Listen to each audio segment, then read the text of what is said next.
मतलब आज यहाँ का गाँव मैंने कोई अभी आपको आधे घंटे पहले बताया है कि मेरे को पिपरा बाजार जाना है। Then why are you unaware? आपको जानकारी क्यों नहीं है? आपको इतनी विकराल समस्या की गांव में खंभे खींचे हुए हैं, तार नहीं लगा हुआ है, इसका क्या है, कब तक है जवाब? आप इसको इंश्योर नहीं कर सकते थे कि वो तार खींच जाते, तो जवाब तो लेके आते ताकि लोगों को बता सकते। अभी पूछिए उससे कंसर्न जैसे कौन सा मजरा है, बताएं कौन सा मजरा है? एक ट्रांसफार्मर पे 2 कनेक्शन है, एक ट्रांसफार्मर पे नहीं खंभे जहाँ खड़े हैं जहाँ तार नहीं है वो बताइए। ठेकेदार पूर्वा है ना जहाँ आपका मालिक ठेकेदार पूरा दोनों में रामधारी में तो बहुत समस्या है। 30 वोल्टेज आता है मैडम, 30 वोल्टेज। देखिए, दो समस्याओं को आप मिक्स कर रहे हैं। एक है ट्रांसफार्मर की समस्या, ट्रांसफार्मर की समस्या तो एक ट्रांसफार्मर का क्षमता संवर्धन होना है, वो एक अलग विषय है। लेकिन खाली खंभे खड़े होना, उन पर तार नहीं लगना, वो दूसरा विषय है। दोनों को मिक्स मत करिए। जहाँ खंभे खड़े हो तार नहीं लगा है वो कौन सा? ठेकेदार पूर्वा और रामधारी, तो ये दोनों के बारे में अभी अवगत हो रहे हैं। ऐसा है कि रामधारी परिचय दीजिए। मैं ग्राम पंचायत ग्राम रामधारी का रहने वाला हूँ। वैसे भी किसान निकल कर है सोनापाल का प्रधान से। तो समस्या ये है कि हमारे गांव में रूप से रखिए फटाफट। ये ट्रांसफार्मर 2 kV का है जिसमें 50 कनेक्शन है। एक ट्रांसफार्मर 21 kV का है जिसमें 2 कनेक्शन है। इसलिए और वहाँ बगल में खंभे लगे हैं। फिर मिक्स कर रहे हो, क्षमता संवर्धन तो है ही। खंभे लगे हैं लेकिन दूसरा तार नहीं खींचा। रामधारी में और एक दूसरा ठेकेदार पर 2 मजरा है, 2 मजरों में। ठीक है, अब क्षमता संवर्धन तो आवश्यक है ही, आबादी बढ़ रही है, लेकिन ये भी है कि जितने कनेक्शन है, जितनी कैपेसिटी के उससे ज्यादा कटिया वगैरह भी डली रहती है। डली तो नहीं है गांव में कटिया, नहीं जो कोम्बिंग कराई थी आपने एसडीओ साहब, कटिया वगैरह तो नहीं डली है। कटिया कनेक्शन तो नहीं डाले हुए, नहीं डाले।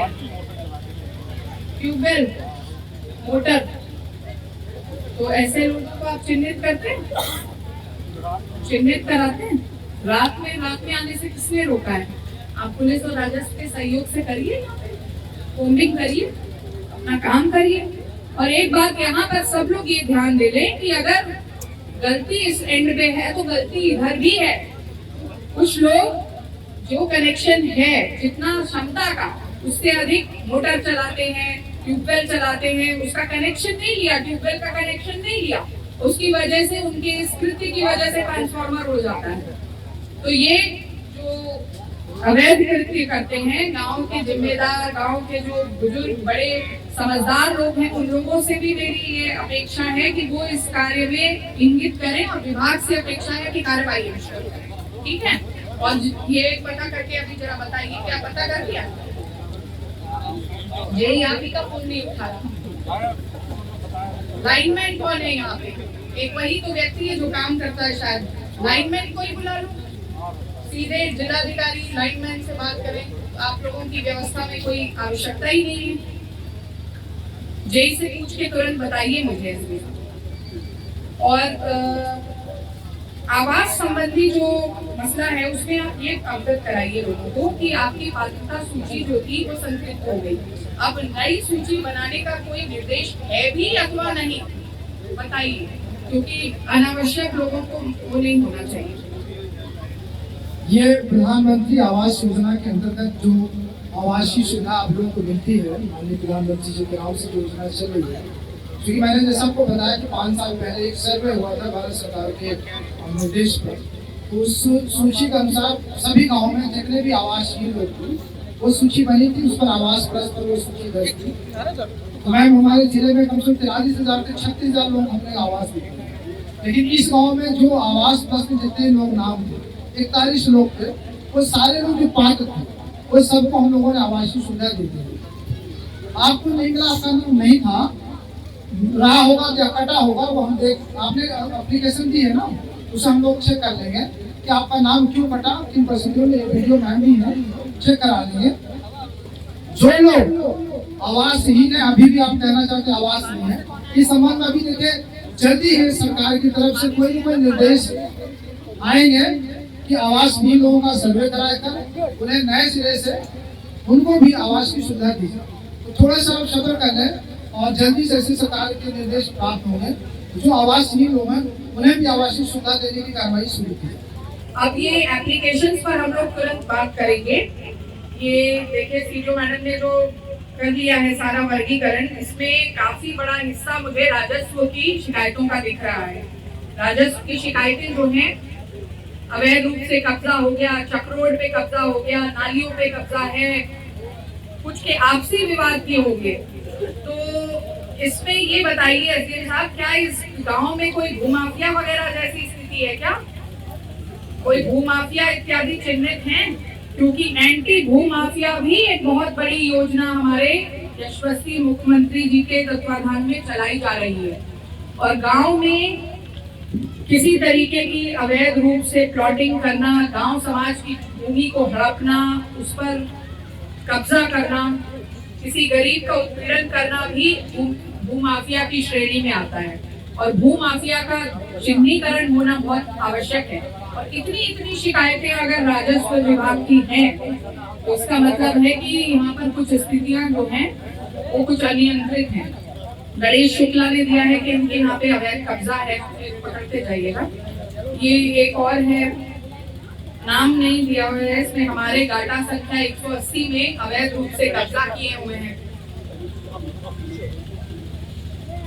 कमला प्रसाद सन ऑफ रामनाथ, इसमें चकमार्ग पे कब्जा है, ऐसी स्थिति है। ये इन्होंने खतौनी भी लगा रखी है।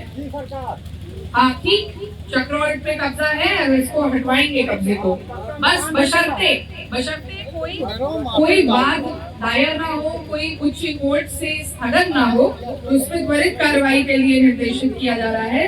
श्रीमती राम ने भी अपना दिया है एक एप्लीकेशन कब्जे का। इसमें राम जानकी है, इन्होंने भी एक कब्जे की एप्लीकेशन दी है कि इनके खेत पे कब्जा है और 5,000 रुपए की मांग करने लगे। ये देखिए किसी ने कांस्टेबल पर, पुलिस पर इन्होंने आरोप लगाया हुआ है।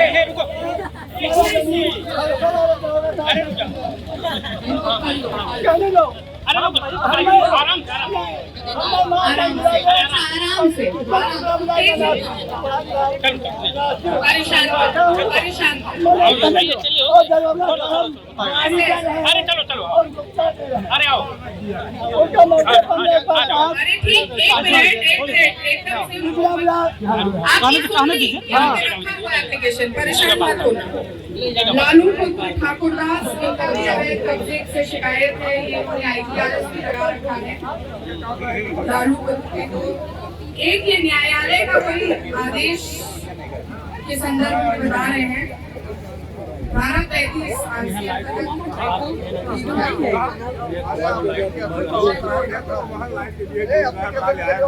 एप्लीकेशन लिखा है तो दौड़ के ना जाओ यार, ले एप्लीकेशन ले दो आई दिन जाना वहाँ ना जाए पाई यार, ऐसा ना किन करो यार कोई। अब देखिए आवास के संबंध में बहुत लोगों ने एप्लीकेशन दी हुई है। ये है इंसान अली, जिन्होंने आवास की मांग की है। हाँ, ये सारे मांग वाले हैं। इन सारों को मतलब बहुत सारे माननीय विधायक उनके पैड में एप्लीकेशन है।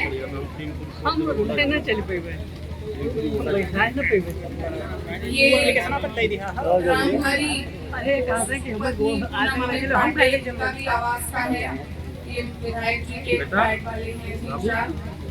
ये सभी की जांच कराइए। वंदना पत्नी हरि प्रकाश, इनके भी आवास का है, ये डिटेल के कागज इनके साथ अटैच करिए।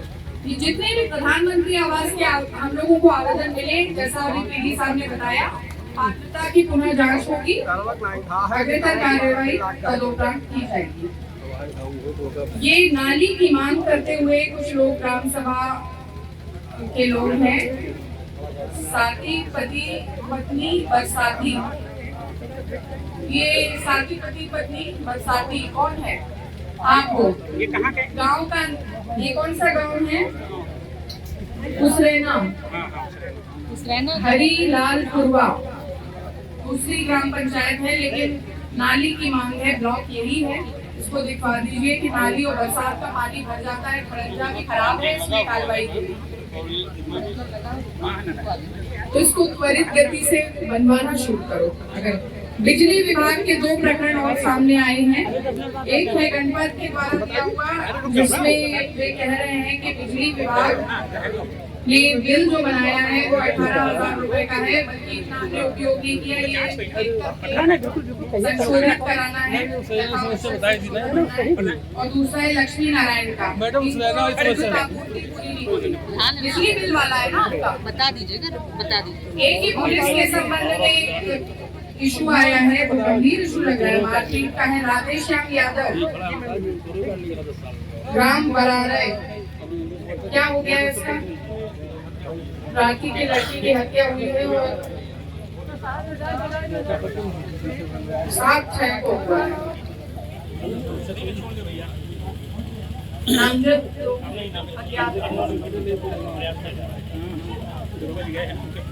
इन्होंने किसी पे दर्शाया है ना, फोन किसी ने किया, हम लोग कह रहे हैं करिए इसको, जल्दी कार्रवाई करिए। तो ये शिकायतें जो आपके यहाँ पे थी, लार्जली हम लोगों को दिखा कि आवास की मांग थी और कुछ जगहों पर जमीन के कब्जे या जमीन पर विस्तारण होने की शिकायतें थी। आप कुछ बोलना चाह रहे हो क्या? बताइए। आगे निकालो। मरीज अस्पताल आने जाने में दिक्कत होती है। सड़क है जो आपकी संपर्क मार्ग है, मुख्य सड़क, मेन सड़क, हाँ मेन सड़क दिक्कत में है, खराब स्थिति में है। पीडब्ल्यूडी के अधिकारी बताएंगे इसको टेकअप किया हुआ है या क्या है, आरईडी से संबंधित है ये जो मुख्य संपर्क मार्ग है।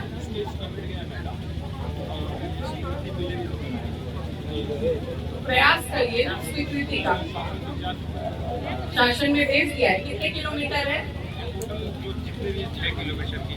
6 किलोमीटर। और कितना इसमें आपको करना पड़ेगा, ये थोड़ा सा ज्यादा खराब है। इस पूरे ब्लॉक में मुझे एक ही समस्या दिखी, वो रोड्स। जितने भी गांव आए उनमें रोड्स की बहुत समस्या दिखी। ठीक है, इसको एस्टिमेट को शासन में भेजा गया है, हम लोग प्रयास कराते हैं जल्द से जल्द इसमें मिले, इसको अलग करते हैं। जानना चाहूंगी, आप लोगों ने एक योजना के बारे में सुना है, बेटी बचाओ बेटी पढ़ाओ?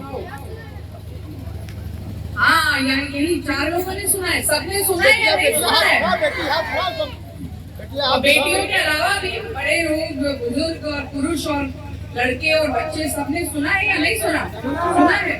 तो बेटियां सब पढ़ रही हैं कि नहीं पढ़ रही? पढ़ रही हैं, बहुत अच्छे।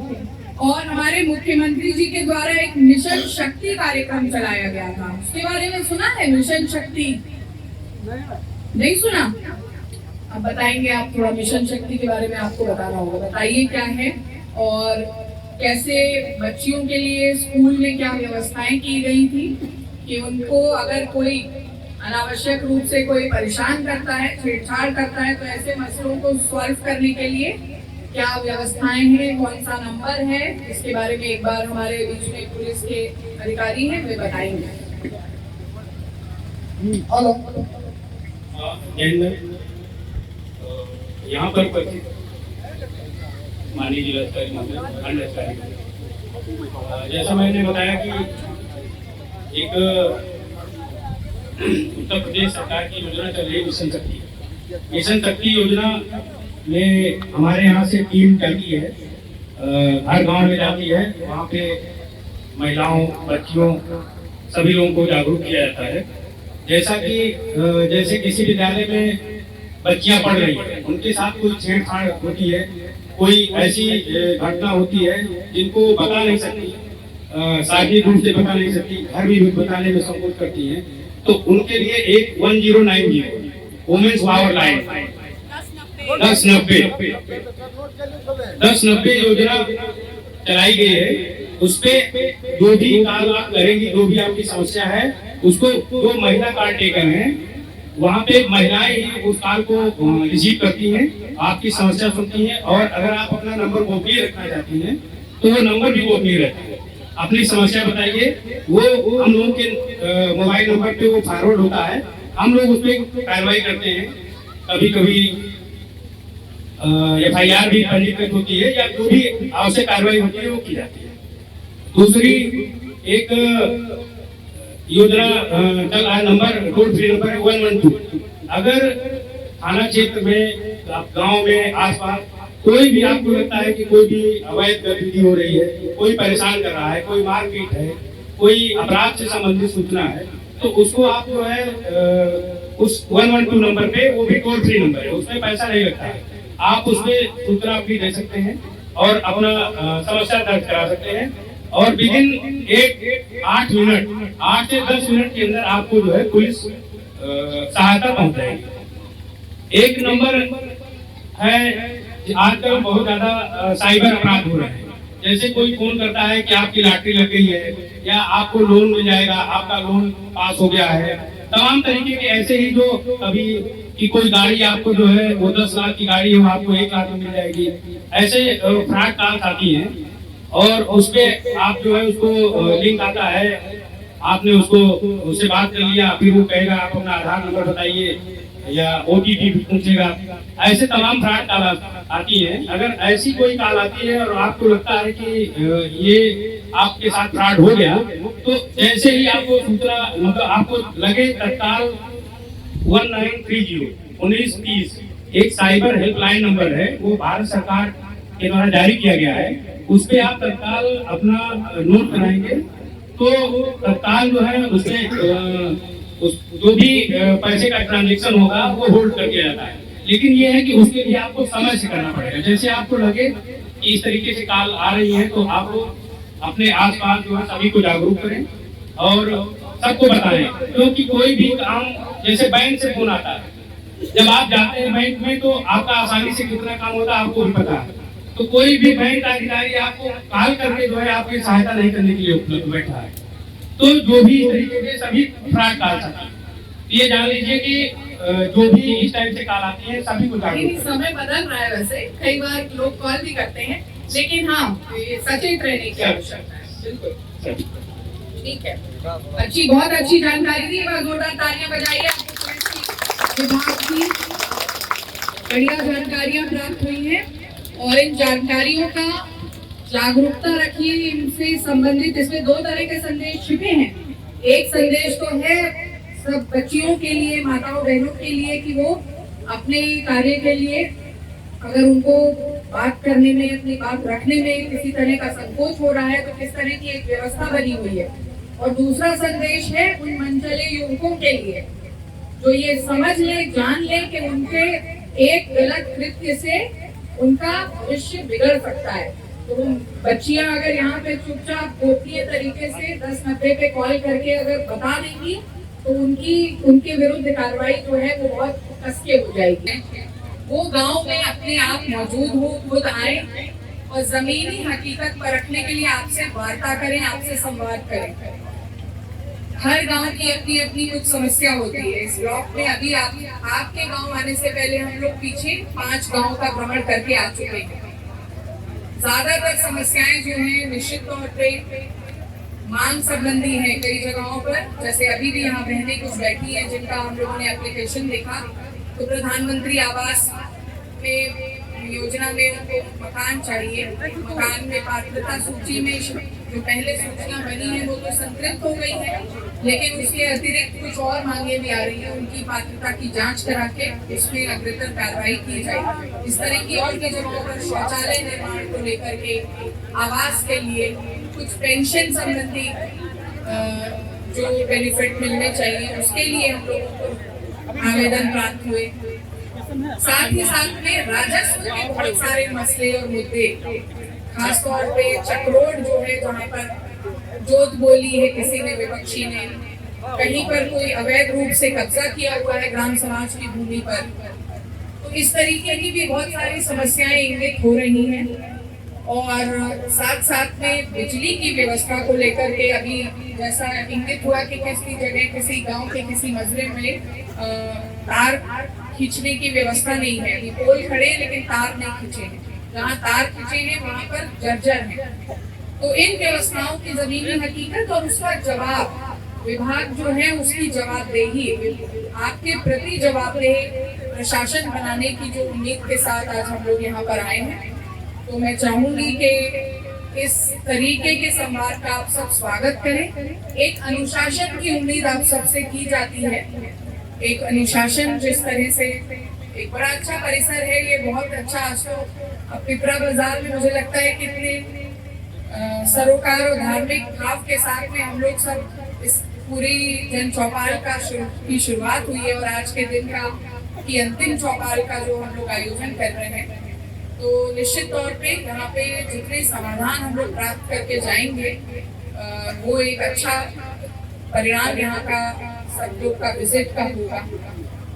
सभी उपस्थित अधिकारी गणों के लिए जो एप्लीकेशन सभी सीडीओ महोदया उनको अलग अलग वर्गीकृत कर रही हैं, कुछ बिजली विभाग से संबंधित हैं, कुछ राजस्व से हैं, तो एक आकलन भी बनता है कि किस विभाग की जो समस्याएं हैं वो ज्यादा ज्वलंत है, किस विभाग से संबंधित समस्याओं का निराकरण आपको नहीं मिल पा रहा। ये भी एक वर्गीकरण करने का प्रयास है। और आपको ये बताते हुए मुझे हर्ष हो रहा है कि मैं अभी पिछले जो ब्लॉक में गई थी, झंझरी ब्लॉक, वहाँ पर ब्लॉक संबंधी समस्याएं बहुत अधिक थी, लेकिन आपके ब्लॉक में यहाँ पर अच्छी तैयारियां हैं। आप इसके लिए बधाई के पात्र हैं, क्योंकि आपने अपनी पेंशन और कई सारे ऐसे आच्छादन जो थे जिनका सत्यापन हो जाना था, वो काम थोड़ा सा पहले से कर लिया है। तो ये एक अच्छी तैयारी है। कोई भी चौपाल, कोई भी आयोजन, कोई भी संवाद जो है वो पूरी तरीके से समस्या का जड़ से एकदम निदान हो जाए, एक जरूरी नहीं है कि एकदम से निदान हो जाए। कोई जादू की छड़ी किसी के पास नहीं है, लेकिन उस समस्या के प्रति गंभीरता पूर्वक विचार करना, उसके समाधान के प्रति आगे कदम बढ़ाना, ये भी अपने आप में एक आपको प्रतिबद्धता का परिचय होता है कि जो भी शासकीय अधिकारी है वो अपने दायित्वों के प्रति गंभीर है। तो हम लोग इन चौपालों के आयोजन से एक तो ये मंशा जो माननीय मुख्यमंत्री जी के तत्वाधान में चल रही है कि हर अधिकारी, हर कर्मचारी, चाहे वो वरिष्ठ अधिकारी हो, चाहे वो ग्राम स्तरीय इकाई हो, वो अपने काम को पूरी ईमानदारी और निष्ठा के साथ में गांव के अंतिम जनता तक पहुंचाए। इस कार्य के लिए हम सब लोग प्रतिबद्ध हैं, लेकिन इसमें होता है आवश्यक सहयोग, और वो सहयोग जो है वो ग्रामवासी अपनी बात को रख कर देते हैं। कोई कार्य होता है तो उसमें सहयोग करके देते हैं, कोई कार्य में अनावश्यक अड़चन उत्पन्न होने वाले व्यक्तियों को चिन्हित करने के लिए अपना सहयोग देते हैं।